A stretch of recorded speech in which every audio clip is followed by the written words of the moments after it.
The year is 1935, and just below Mount Everest's North Col, some 6,000 feet below its as yet unconquered summit, an exhausted Eric Shipton and his reconnaissance team made a grisly discovery.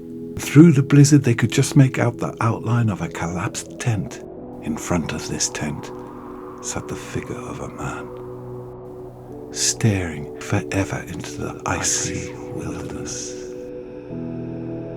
Shipton's team doctor examined the frozen corpse. Was this the mortal remains of Sandy Irvine or George Mallory? Would they discover the legendary camera that might prove that Everest summit had been conquered by that awesome duo back in 1924? Or was this the body of that mad Yorkshire mystic, Maurice Wilson, who had boasted to his bohemian friends of London's social scene, "I shall be the first to climb Mount Everest, and I'll jolly well do it on my own"? Back in the 1930s, no one had climbed the world's highest peak as a team, let alone solo, let alone by someone with virtually no climbing experience, no team.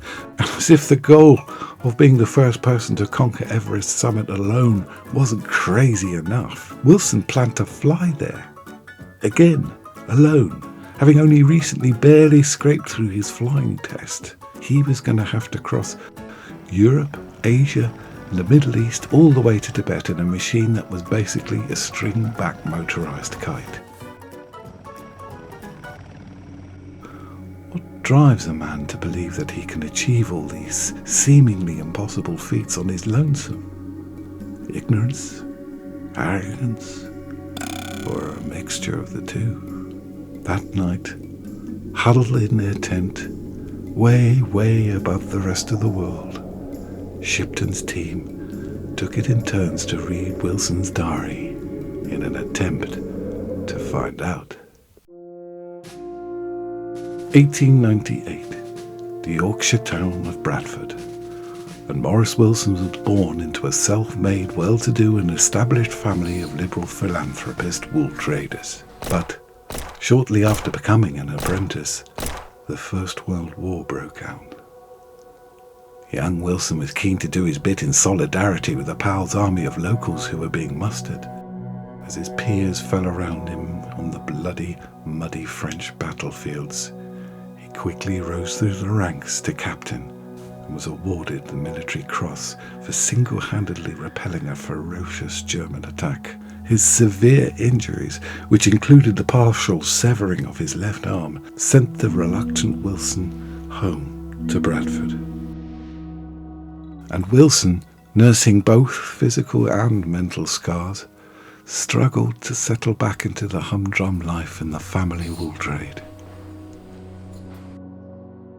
So the next phase of Wilson's life was a bit of a whirl. First, his itchy feet brought him to London, where he quickly got married and almost as quickly got divorced. Who dumped who isn't known, but he promptly hopped on a steamer to America, where he was rumoured to have ended up selling snake oil cures. He then promptly hopped on another steamer all the way to New Zealand, where he met and promptly married the proprietor of a successful ladies' dress shop. When she embarked on a world promotional tour of her dress designs, he failed to follow, veering himself off-piste back to England and the heady lights of London, where he fell in with a socialite car salesman, Len Evans. A bromance quickly blossomed, and Wilson was introduced to Len's alluring wife, Enid.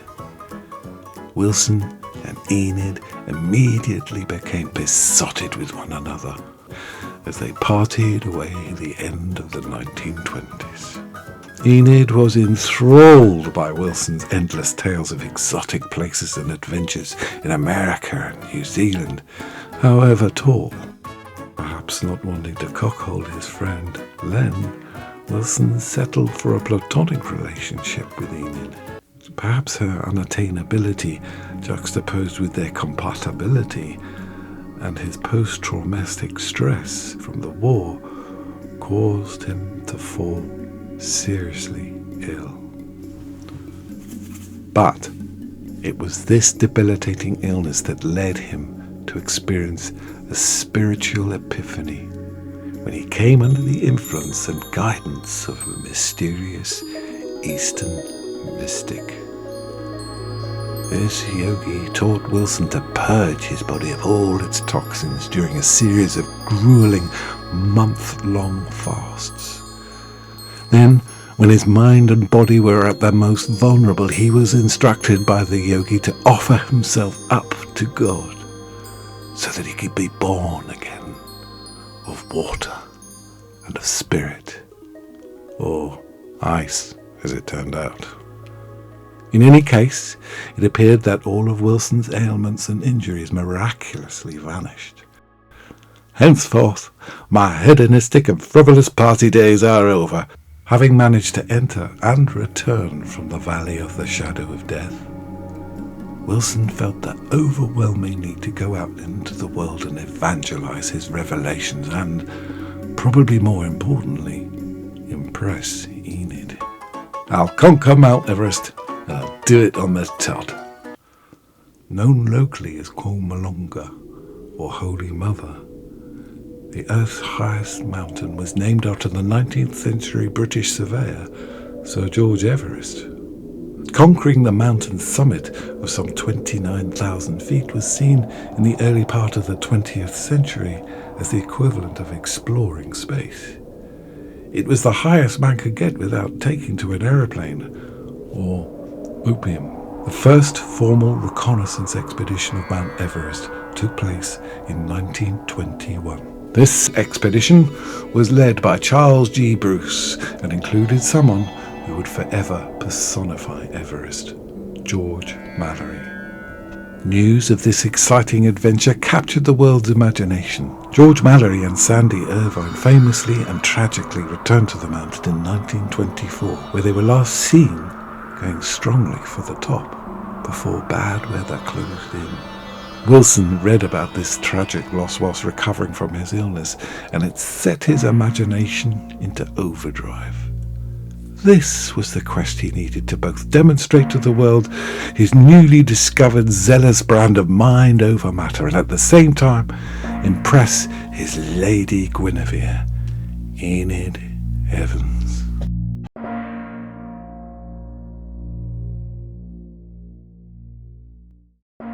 And so, inspired by the fact that Everest remained a virgin, an aviation feat such as Bert Hinkler's landing of his biplane on the summit of Helvellyn, Wilson combined these two forms of romantic deaths to come up with a brilliant but flawed plan. Well, buy an aeroplane and fly it to Tibet. Once he was flying over Everest, he planned to take advantage of the peak's high headwinds. That'll bring me effective airspeed down to knout. I'll find a plateau, land, then trouser it up top. But there were two fundamental flaws with Wilson's plan. He didn't know how to fly, and he had no experience of mountaineering. But the 1930s saw a boom in civil aviation, and several men and women were becoming celebrities by attempting record-breaking feats, whether they survived or not. Also, many decommissioned World War I aircraft suddenly became available, and the de Havilland Company had produced a classic version for civilian flyers, the Gypsy Moth. So, off Wilson tootled to Fortnum and Mason's to buy some stout boots and extra woolly socks. Then he bagged himself Gypsy Moth GABJC, which he promptly and imaginatively christened Everest. Now, anyone expecting seeing some Biggles flies again would be disappointed, as this was more a case of Biggles flies undone. Far from being a natural pilot, Wilson was basically rubbish, taking twice the average amount of time to scrape a license as a below-average pilot, having nearly come to grief several times in the process. But, undeterred, he told his terrified instructor, "I'll reach Tibet, or die in the doing of it." Now, as far as record-breaking solo flying was concerned, Wilson had a lot of competition, not least from women aviators such as Amelia Earhart and Amy Johnson.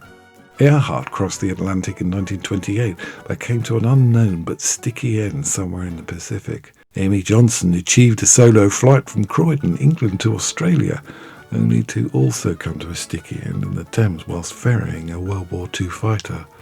Both these women were skilled and experienced pilots, whereas Wilson was neither.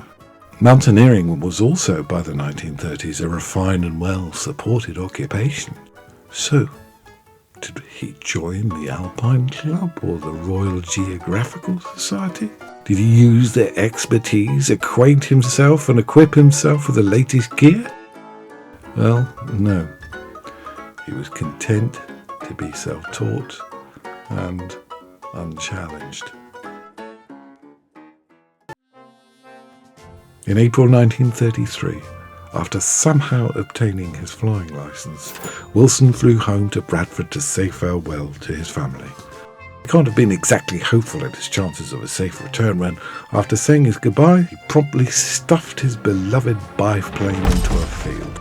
A blessing because it brought him to the attention of the press, but a curse because it also brought him to the attention of the Air Ministry, who, quite sensibly, absolutely 100% forbade him from embarrassing the nation by careering off on such an ill-thought-out and ridiculous mission, a folly that would endanger both himself and innocent bystanders along the way. Wilson was the Eddie Eagle of his day, not the Chuck Yeager.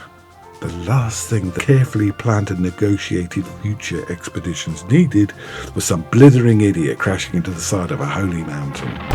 Nevertheless, on the morning of May 21st, 1933, Wilson ignored the Air Ministry's sensible ban and waved goodbye to the press, his friends and the crowd of well-wishers as he took off on day one of his voyage to the peak of the world. The onlookers were given a stark display of why the Air Ministry were so hard on Wilson, as he forgot one of the most basic rules of flying: you always take off into the wind. The crowd gasped as Wilson barely made it over the surrounding houses, but he was airborne and set a southeasterly course for the English Channel.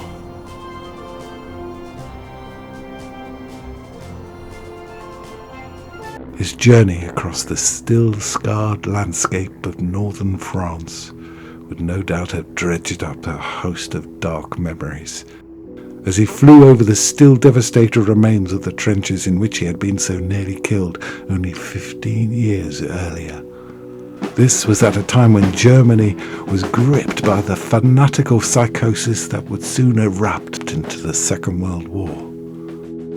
In sight of the Austrian Alps, he landed to brim his fuel tanks, cautiousness that nearly caused his undoing, as he was now too heavy to gain enough height to safely clear the Alps' deadly peaks. But he circled, hoping for a lucky thermal whilst burning off excessive fuel and weight in the process. A tailwind nudged his little kite to over 100 miles an hour as he flew over Cannes, Antibes, Nice, Monaco, San Remo and the Italian Riviera, where he set Everest down at its Air Force Base.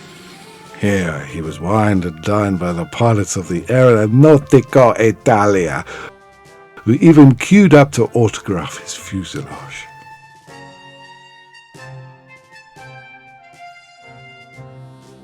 God seemed to be on his side, as his journey so far had been faultless and magical. "So far, this trip's been a piece of cake," he wrote in the diary discovered by Shipton's team. But his greatest test was yet to come. Crossing the Alps had been hazardous enough, but now came the Mediterranean Sea. The cloud base forced him to climb to over 9,000 feet. But as he had no oxygen, he had to dive back down to sea level. But at sea level, the fog became so thick that he became increasingly worried that he would smash into Cape Bon's cliffs. But a lucky thermal lifted him over the African cliffs, and he was able to touch down at Bizerta. He triumphantly dismounted his trusty craft, only to be promptly arrested and imprisoned, then released and sent on his way to Tunis. On he flew down the sun-scorched African coast. Perhaps due to the contaminated fuel he was forced to fill up with in Tunis, Everest began to sound rough. When he finally landed in Cairo, and where the British authorities finally caught up with that Yorkshire reprobate, he was only allowed to refuel on one condition: that he retraced his steps right back to where he came from. Wilson complied with the British authorities, but, once airborne, turned his craft towards India. But the Indian authorities had been tipped off by the British. This time, his beloved Everest was impounded. Wilson's incredible flight was over. It was now too late in the year to attempt to climb Everest. So he hunkered down for the winter in Darjeeling, where he fasted, meditated, and built up his physique and befriended 3 Sherpas, Singh, Tiwand and Rinzing. They were to support Wilson to the bitter end. The unsung heroes of Everest, who regard the mountain as the home of the gods. Wilson and his Sherpas set out on foot on their 200-mile winding trek to the base of Everest. Wilson wrote to Enid of his delight at disguising himself as a deaf and dumb Tibetan monk, and stories of the woodland valleys festooned with exotic wildlife and fauna that greeted them along the way of their trek, a festival of the senses. And then there it was. Everest's gleaming pyramid peak, goddess, mother of the world. Was he mocking her? On they trudged, the way becoming more barren by the mile, colder by the hour, the oxygen level diminishing with each step, making each one just that little bit harder. Then finally, they reached the Roebuck Monastery, reputed to be the highest in the world, resting at just over 16,000 feet. His weary eyes delighted at the sight of the multicoloured prayer flags flapping in the wind. Ahead was the flat-roofed monastery complex set around the slender golden spire of the stupa, a tiny speck standing in the shadow of Everest's defiant and crooked peak, seemingly so close, and yet in reality too far. He was warmly welcomed by the joyous and shaven-headed orange-robed monks who mistook him to be one of Rutledge's party from the previous year. And Wilson didn't exactly rush to correct their mistake. Wilson was so anxious to test his faith and commune with his fate that he stayed only 2 days at the monastery before setting off alone. The first section of the glacier seemed like another piece of cake, although a frozen one, a fact that probably lured Wilson into yet another false sense of security. But this is where the tables began to turn. What lay ahead of him was a challenge far greater than flying to India, trekking across the Himalayas. Here, the glacier split into 2, and, following Rutledge's route, Wilson turned left and entered the Roebuck Glacier, a seemingly endless, unfathomable, and exhausting maze of giant blocks of ice. I have my nuts, my berries, my faith, and above all, my lashings of the best Yorkshire blood. 4 grueling days later, exhausted, limping, old war wounds inflamed, delirious and half-blind, Wilson stumbled through the doors of the Roebuck Monastery. Oh, it's cold out. After 3 weeks of dutifully nursing Wilson back to health, the monks naturally expected him to set off for home, so they were both shocked and frightened for their poor, eccentric friend when he immediately set out for the mountain again. This time, Tiwand and Rinzing accompanied him. Together, they reached the North Pole in just 3 days. But terrible weather set in for the next 2. Naivety, arrogance, or just stupid bloody-mindedness set in. as he imagined the steps cut by Rajaleesh's party, along with their ropes, would still be conveniently there waiting for him. Tiwan and Rinsing tried to persuade him otherwise, but he was having none of it. What did they know? As soon as the weather cleared, he set out on 2 desperate attempts to break out higher than the North Col, but each time he was defeated by a 40-foot ice wall. This was no longer a piece of cake. When he returned, exhausted, to the camp, Tiwan and Rinsing implored him to return to the monastery to recover, but he rebuffed them, saying he would make one final attempt. Was Wilson resigned to his fate? Too embarrassed, target-fixated, summit-fevered to admit defeat? If he just let nature take its course, then at least he wouldn't have to face the humiliation of the press and his friends at home, and of course appear defeated before his beloved muse, or siren, Enid. What would she think of him? Or maybe he realized that he had disrespected the house of the gods and was paying the ultimate price. Captain Maurice Wilson, MC, was not seen again until Eric Shipton's 1935 reconnaissance expedition found him frozen outside his collapsed tent. The last entry in his diary they found in his person read, "Off again. Gorgeous day." That night, huddled in their tent, Shipton and his team mused on Wilson's fanatical tribute to his own hybrid of mysticism come stiff upper lip British monomania.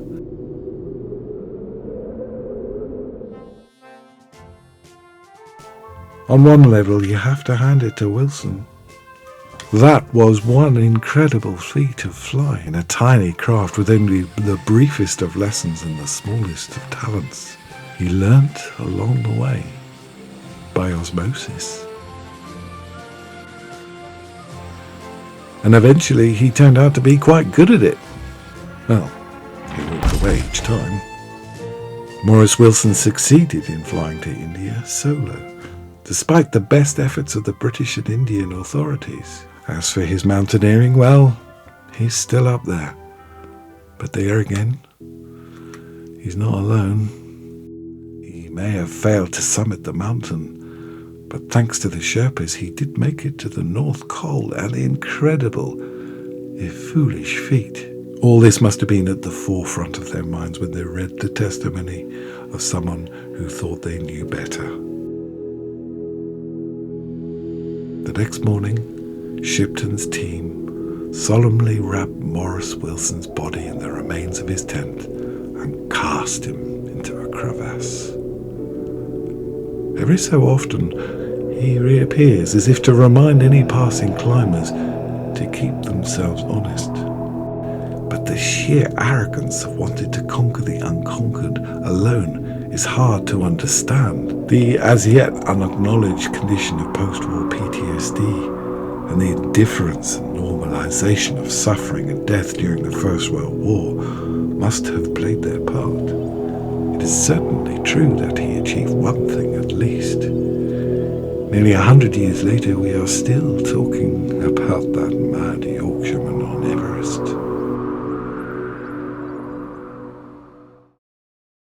Anyway, thank you so much for listening. I hope you enjoyed this first gripping yarn. Please like, subscribe, please comment, and take care till next time.